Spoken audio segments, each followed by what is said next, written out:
5টি চেয়ার মেরামতে খরচ ৬২,০০০ টাকা। কয়েকটি টেবিল, বেঞ্চ ও খাট মেরামতে লেগেছে আরও ৫৮,০০০।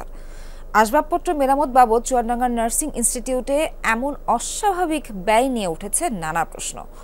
শিক্ষার্থীদের কাছ থেকে অতিরিক্ত ফি আদায় সহ নানা অনিয়মের অভিযোগ আছে প্রতিষ্ঠানটির বিরুদ্ধে। তদন্তের আশ্বাস দিয়েছেন ঊর্ধ্বতন কর্মকর্তারা।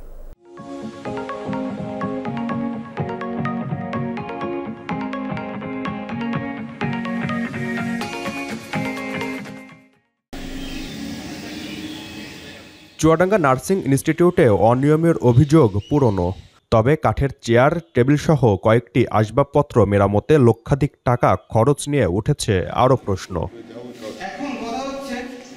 শিক্ষার্থীদের অভিযোগ শুধু মেরামত নয়, ক্রয়ের ক্ষেত্রেও একই চিত্র। ভুতুরে বিল উত্তোলন সহ নানা অনিয়ম, দুর্নীতিতে জড়িত প্রতিষ্ঠান সংশ্লিষ্টরা। এগুলা কিন্তু শুনে আমাদের অবাক লাগছে যে আমরা জানতাম না যে আমাদের শিক্ষার্থীদের সাথে এরকম হচ্ছে। বেশি নিলে তো আমরা বুঝতে পারবো যে বেশি নিয়েছে, এখন কি কোন খাতে ব্যয় করেছে সেটা দেখতে হবে। প্রতিষ্ঠানটিতে ভর্তিতে নির্ধারিত ফি ৬,৪০০। সেখানে বাড়তি টাকা আদায়ের অভিযোগে এর আগে তদন্ত কমিটি গঠন করা হয়। তবে প্রতিবেদন নিয়ে ক্ষুব্ধ শিক্ষার্থীরা।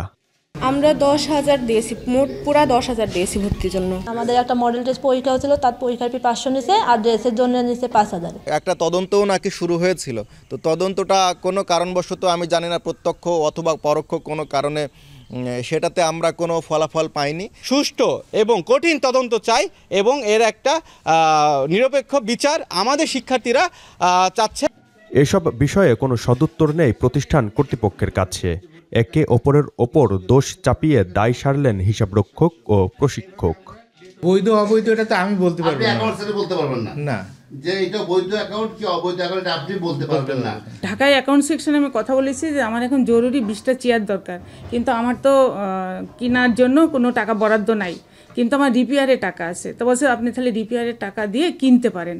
এই জন্য উনি রিপেয়ারের একটা বিল করে সেই চেয়ার আমরা কিনছি। নার্সিং ইনস্টিটিউট তত্ত্বাবধানের দায়িত্বে চুয়াডাঙ্গা সদর হাসপাতাল কর্তৃপক্ষ। তারা আশ্বাস দিলেন সুষ্ঠু তদন্তের। ওনাদের যে বিভাগ আছে সেই বিভাগের মধ্য দিয়ে একটা অডিট হইতে পারে, এবং সেক্ষেত্রে এই পরামর্শটা আমরা প্রতিষ্ঠান যারা প্রধান তাদেরকে আমরা দেব, যে তারা অডিট করে তাদের স্বচ্ছতা প্রমাণ করবে। বর্তমানে ৭৫ জন শিক্ষার্থী রয়েছে প্রতিষ্ঠানটিতে।